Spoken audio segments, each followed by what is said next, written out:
ఇక breaking news చూస్తున్నాం. IBomma website కేసులో కీలక మలుపు చోటు చేసుకుంది. ప్రధాన నిర్వాహకుడు ఇంబడి రవిని పోలీసులు అరెస్ట్ చేశారు. శనివారం ఉదయం కూకట్పల్లిలో ముందస్తు సమాచారంతో సిసిఎస్ పోలీసులు అతన్ని అదుపులోకి తీసుకున్నారు. తాజాగా ఫ్రాన్స్ నుంచి హైదరాబాద్ కు వచ్చిన రవిని ఎయిర్పోర్ట్ నుంచి ట్రాక్ చేసి అరెస్ట్ చేసినట్లు అధికారులు వెల్లడించారు. ఇన్నేళ్లుగా కరేబియన్ దీవుల్లోనే తలదాచుకుని ఇక్కడ నుంచి ఐబొమ్మ వెబ్సైట్ ను నడిపినట్లు దర్యాప్తులో వెలుగులోకి వచ్చింది.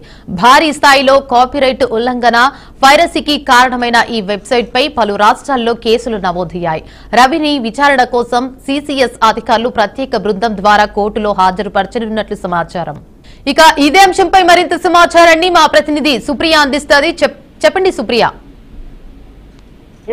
సినిమా వైరస్ వెబ్సైట్ ఐబొమ్మ నిర్వాహకుడు ఇమ్మడి రవిని Hyderabad cyber crime police arrest చేశారు. అయితే కొంతకాలంగా కరేబియన్ దీవుల్లో ఉంటూనే ఐబొమ్మ వెబ్సైట్ ను రవి నిర్వహించినట్లు కూడా వారు గుర్తించారు. అయితే ఫ్రాన్స్ నుంచి తాజాగా అతను హైదరాబాద్ వచ్చినట్టు పోలీసులకి సమాచారం రావడంతో అయితే పక్కా ప్లాన్ తో కుకట్పల్లిలో రవిని అదుపులోకి తీసుకున్నారు. అయితే తాజాగా తెలిసిన విషయం ఏంటంటే రవి భార్యతో విడాకులు తీసుకొని ఒంటరిగా ఉన్నట్లు కూడా తెలుస్తూ ఉంది. అయితే సినీ పరిశ్రమకు సుమారు 3,000 కోట్ల రూపాయల వరకు నష్టాన్ని చేరుకొచ్చిన రవి అకౌంట్ లో ఉన్న 3 కోట్ల రూపాయలు ఫ్రీజ్ అయినట్లు కూడా తెలిపారు. అయితే దీనికి సంబంధించి కూడా సినిమా విడుదలైన కొన్ని గంటల్లోనే వైరస్ కాపీని ఐబొమ్మలో రిలీజ్ చేయడంతో కూడా సినీ పరిశ్రమలో భారీగా నష్టపోతుందని కూడా నిర్మాతలు వాపోయిన విషయం కూడా మనకు తెలిసింది. అయితే సినిమాలతో పాటు ఓటీటీ కంటెంట్ ను పైరసీ చేస్తున్న ఈ కేసులో హైదరాబాద్ సైబర్ క్రైమ్ పోలీసులు దర్యాప్తు గట్టిగానే కొనసాగించారు. అయితే కొద్ది రోజుల క్రితం థియేటర్లోని సినిమాను రికార్డ్ చేసే వారితో పాటు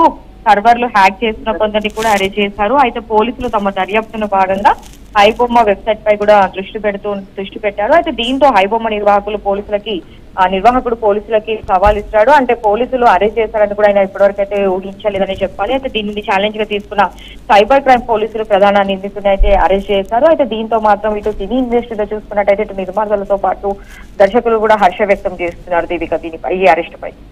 right, thank you for the update Supriya.